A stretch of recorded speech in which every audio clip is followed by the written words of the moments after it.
ham yomg'irga, ham quyoshga ishlatishlar mumkin bo'lgan soyabonlarimizdan bugun obzor qilamiz. Videoga bitta like bosasiz va kommentariyada qaysi rangi ko'proq yoqayotganini yozib qoldirasizlar va biz bu soyabonimizdan o'zgachaligini aytib o'tamiz. Qani ketdik, qaranglar. Upakovkada xuddi shunaqa holatda keladi, o'zining korobkachikalari bilan birga. Sog'aga ham juda ham qulay degani bu. Keyin o'zining g'iloflari bilan birga bor, ko'rishingiz mumkin.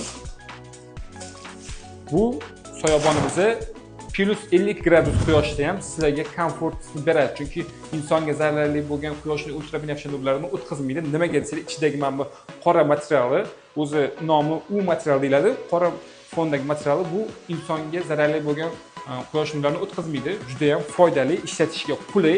Bu modelni biz oldin ikki xil rangini sotganmizda, skromniy rasvetkalarni bu safar bahoriy kayfiyat beradigan insonlarga ranglari yetib kelgan. Menga eng yoqqani mana shu sariq rangi bo'ldi va bu do'stlar avtomat knopkada ochiladi va knopkada yig'iladi do'stlar.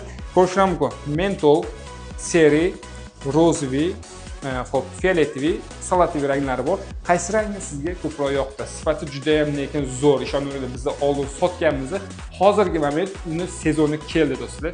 O'z vaqtida yetib keldi. Sizlarni soyaboningizda kutib qolamiz do'stlar.